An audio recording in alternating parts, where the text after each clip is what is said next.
अस्सलाम वालेकुम दोस्तों, आज की वीडियो में हम बात करेंगे प्लास्टर के बारे में, जिसमें मैं आप लोगों को बताऊंगा कि प्लास्टर कैसे किया जाता है, कैसे करवाना चाहिए। और as a site engineer, as a civil supervisor, या अगर अपना आप ज़ाती घर बना रहे हैं तो एज अ ओनर हमें किन किन टेक्निकल पॉइंट्स को मद्देनज़र रखना चाहिए प्लास्टर करवाते हुए।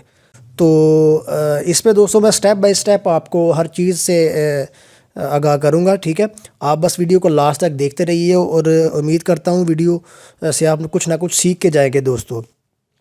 तो उसमें दोस्तों सबसे पहली चीज़ ये है कि जिस दीवार को भी प्लास्टर करना है, सबसे पहला काम है हमने देखना है कि उसमें कोई कंड्यूटिंग तो नहीं आ रही पीवीसी की, मतलब इलेक्ट्रिसिटी की कंड्यूट पाइप्स जो है वो तो नहीं आ रही उसमें। अगर हमारे वॉशरूम की दीवार है या किचन की दीवार है तो उसमें कोई वाटर सप्लाई का कोई कनेक्शन तो नहीं आ रहा। अगर आ रहा है तो सबसे पहला काम है उसको कंप्लीट करवाना। कंप्लीट करवाने के बाद अगला काम दोस्तों है उसकी प्रॉपर क्यूरिंग करना बिफोर प्लास्टर। हमने जिस दीवार को या जहाँ भी प्लास्टर करना है, ये काम कंप्लीट करने के बाद अच्छी तरह अपनी दीवारों को तर कर लेना है, उसकी क्यूरिंग कर लेनी है। वो क्यूरिंग इसलिए ज़्यादा करनी है क्योंकि बाद में प्लास्टर की सरफेस से वो मॉइस्चर ऑब्जर्व नहीं करेगी वो दीवार, जिसकी वजह से प्लास्टर जो है उसमें क्रैक्स वगैरह डेवलप नहीं होंगे, प्लास्टर जो है वो मज़बूत होगा आपका। क्लियर हो गया। उसके बाद आ जाती है बारी दोस्तों प्लास्टर करने से पहले कोशिश करें जिस दीवार को भी प्लास्टर करें वहाँ पे टियर्स वगैरह लगवा लें। इससे होता ये है कि एक तो प्लास्टर की जो थिकनेस है वो इंटायर वॉल पे यूनिफॉर्म होती है, all over the wall. As well as plaster साल में होता है, गज़ में होता है, और रूम्स के जो कॉर्नर्स हैं वो गुनिये में हो जाते हैं क्योंकि थिकनेस सेम होती है हमारी। ठीक हो गया। और प्लास्टर आपका बड़ा खूबसूरत हो जाता है और इसके साथ साथ मटेरियल की वेस्टेज भी नहीं होती है आपकी। तो इसलिए टियर्स वगैरह लगवा के फिर प्लास्टर करवाएं। ये मैं आपको दिखाता हूँ, ये एक जगह पे, ये जैसा कि देख रहे हैं, ये नंबर ऑफ़ कॉलम्स एक बिल्कुल लाइन में आ रहे हैं। इसमें हमने क्या किया है कि स्टार्ट पे 12 mm, चूँकि आपको पता है कि प्लास्टर की जो इसका साइज़ है, थिकनेस होती है वो 12 mm यानी कि आधी इंच होती है। 4 सूत्र पे उधर निशान लगाया, इस साइड पे निशान लगा के थ्रू आउट मच्छी डोरी लगा के तो हमने बीच में इसके ना ठिये लगा लिए। ठीक है, बाकी जो ठिये लग जाएंगे मिड में, उनसे सॉल्व करते हुए हम ऊपर नीचे ठिये लगा के तो प्लास्टर करेंगे। ठीक हो गया। तो इसलिए प्लास्टर करने से पहले उस दीवार को अच्छी तरह क्यूरिंग के बाद ठिये वगैरह लगवा लें। क्लियर हो गया। उसके साथ साथ मैं आप लोगों को एक और चीज़ बताता चलूँ कि जहाँ पे भी कंक्रीट और ब्रिक का जॉइंट आ रहा है वहाँ पे मैश जाली लगवाएं। ठीक है, मतलब उसको ना ये जाली बोलते हैं। इसका पर्पज़ ये है कि इससे आपका कंक्रीट की सरफेस पे प्लास्टर की, इससे आपका प्लास्टर की सरफेस पे क्रैक्स वगैरह डेवलप नहीं होते हैं। क्योंकि दोस्तों ब्रिक वर्क एक अलहदा मटेरियल है, उसके साथ साथ कंक्रीट की फ़िज़िकल प्रॉपर्टीज़ डिफरेंट हैं। तो दोनों की जो यानी कि थर्मल एक्सपेंशन की वजह से श्रिंक होने की, स्वेलिंग की जो रेशो है वो डिफरेंट होती है। इसीलिए कल को क्या होता है कि टेम्परेचर के इंक्रीज़ करने पे ना मटेरियल जो है वो क्या करता है, उसका वॉल्यूम इंक्रीज़ होता है, जिसको थर्मल एक्सपेंशन बोलते हैं, जिसकी वजह से हमारे स्ट्रक्चर में क्रैक्स वगैरह डेवलप होते हैं। तो ये जाली जो है वो प्लास्टर की सरफेस के ऊपर क्रैक्स वगैरह डेवलप नहीं होने देती हैं। इससे आपका जो जॉइंट है वो आपका बड़े अच्छे से बनता है प्लास्टर का और सरफेस का। उसके बाद आ जाता है मसाले की मिक्सिंग का टाइम। तो अपने मसाले को दोस्तों जो भी आपकी रेशो चल रही है या ड्राइंग के अकॉर्डिंग, या जो भी आप लोग रखवाना चाह रहे हैं, नॉर्मली छत वगैरह के लिए 1-3 या 1-4 का मोटर यूज़ किया जाता है, और दीवारों के लिए 1-5 या 1-6 का भी चल जाता है। तो जो भी आप रेशो रखवा रहे हैं उसको प्रॉपर मेंटेन करवाएं। उसके साथ साथ मिक्सिंग इस तरह से करवाएं, कम से कम 2 से 3 कल्टियाँ उसकी करवाएं, ताकि आपका जो मोटर है वो बिल्कुल यकजान हो जाए, रेत और सीमेंट बिल्कुल यकजान हो जाए। मिक्सिंग करवाने के बाद उसके बाद अगला काम है इसके लिए, इसको जो है ना वो फ़िल्टर करना, मतलब जाली के साथ, जाली से गुजारना, छानने में से गुजार के प्लास्टर को फ़िल्टर किया जाता है, जिससे इसमें कचरा वगैरह या इस तरह के अगर कोई मोटे ज़र्रात होते हैं तो वो अलहदा हो जाते हैं। उससे आपका मसाला बड़ा नीट एंड क्लीन हो जाता है दोस्तों। अभी मसाला भी हमारा बन गया। हमने क्या किया, बाकी जो अपने काम है, क्यूरिंग भी कर ली है, उसके साथ साथ कंड्यूटिंग भी कर ली है, टियर्स वगैरह भी लगवा ली हैं। अब बारी है दोस्तों हमारी प्लास्टर की। तो प्लास्टर करने से पहले क्या करना है, सबसे पहले सीमेंट की स्लरी बना के, जिसको देसी ज़ुबान में नीरू बोलते हैं, वो दीवार पे लगाना है अच्छी तरह से।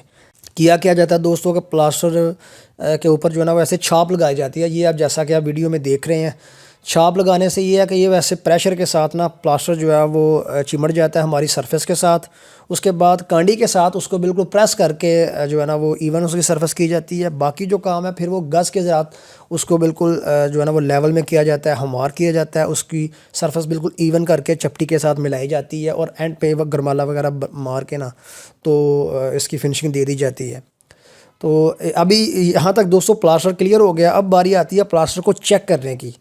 प्लास्टर को चेक करने के लिए हमारे पास स्ट्रेट एज होता है जिसको गज़ भी बोला जाता है, ठीक है। ये गज़ जो है हमने प्लास्टर की हुई सरफेस पे रखना है और चेक करना है कि प्लास्टर की सरफेस और ये गज़ बिल्कुल मिले हुए होने चाहिए, बीच में गैप नहीं होना चाहिए। अगर कहीं किसी जगह पे आपको गैप नज़र आ जाता है तो इट्स मीन प्लास्टर आपका सही नहीं है, इसमें यहाँ पे फ़र्क है, यहाँ पे ढलक है। तो ये चीज़ चेक करनी है। उसके बाद यहाँ पे दोस्तों एक और चीज़ मैं आपको बताता चलूँ कि एक चीज़ है साल और एक चीज़ है गज़, ये दोनों डिफरेंट चीज़ें हैं। मतलब अगर आप एक दीवार का गज़ चेक करते हैं तो वो ठीक आता, गज़ ठीक हो जाता है, तो इसका मतलब ये नहीं है कि दीवार आपकी वर्टिकली भी ठीक है, मतलब साल में भी है। साल और गज़ दो अलग-अलग चीज़ें हैं। साल आपने गज़ आपने अलहदा चेक करना है, साल आपने अलहदा चेक करनी है, क्योंकि एक दीवार अगर आपकी साल में नहीं है लेकिन वो गज़ में हो सकती है। मतलब अगर आपकी एक कोई डायगोनल दीवार है, तिरछी दीवार है, ठीक है, या कोई भी ऐसी सरफेस है, उसके वो साल में तो चूँकि होगी नहीं, लेकिन आप प्लास्टर करेंगे तो प्लास्टर करके जब ऊपर गज़ रखेंगे तो वो गज़ में होगी, ठीक है। इसलिए प्लास्टर और गज़ अलग चीज़ें हैं। सबसे पहले गज़ चेक करना है, उसके बाद आपने प्लास्टर की साल चेक करनी है। जैसा कि मैं बता चुका हूँ, पहले ठिया लगाने का मकसद यही है कि प्लास्टर जो है वो साल में होता है, बिल्कुल उसकी जो सरफेस है वो थिकनेस है वो बिल्कुल इवन होती है कंप्लीट दीवार में, ठीक है। उसके बाद बारी आती है दोस्तों कमरों के कॉर्नर्स और खिड़कियों के जो कॉर्नर्स हैं उनका गुनिया चेक करना। तो उसके लिए ये एक गुनिया यूज़ किया जाता है जिसकी दो साइडें होती हैं, ठीक है। ये इसका फंडा वही है जो मैं ऑलरेडी अपनी वीडियोस में एक्सप्लेन कर चुका हूँ गुनिया के बारे में। उसका लिंक डिस्क्रिप्शन में मिल जाएगा, आप लोग वो वीडियो भी जाके देख सकते हैं गुनिया के ऊपर। तो गुनिया लेके हमने जिस तरह ये आप वीडियो में देख रहे हैं इस तरह हमने कॉर्नर्स के साथ लगा के चेक करना है। तो गुनिया की दोनों साइडें हमारी दीवार की दोनों साइडों से मिलनी चाहिए। अगर एक मिल जाती है एक नहीं मिलती है तो इसका मतलब है कि वहाँ पे आपकी प्रॉब्लम है प्लास्टर का, जो वहाँ पे आपकी प्रॉब्लम है कॉर्नर आपका गुनिये में नहीं है। इसके साथ विंडो के कॉर्नर्स आप लोगों ने चेक करने हैं, वो गुनिये के साथ मिलने चाहिए, ठीक हो गया। इतना काम हो गया दोस्तों। उसके बाद बारी आती है प्लास्टर की फिनिशिंग की। फिनिशिंग का मैं लास्ट में इसलिए बयान कर रहा हूँ क्योंकि ये आपका लास्ट वाला काम है।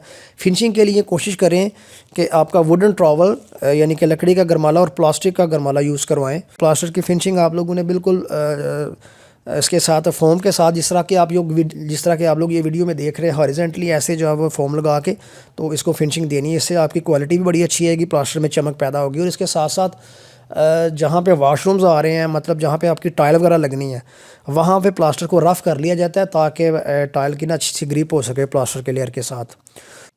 उसके बाद एक और चीज़ मैं आपको बता दूं कि प्लास्टर की थिकनेस दोस्तों 12 mm से ज़्यादा नहीं होनी चाहिए, नॉर्मली होती भी नहीं। अगर 12 mm से ज़्यादा का प्लास्टर आप लोगों को बिलफर्ज करना पड़ जाए तो उसको सिंगल लेयर में मत करवाइए, एक लेयर करवा के उसको रफ़ कर दें।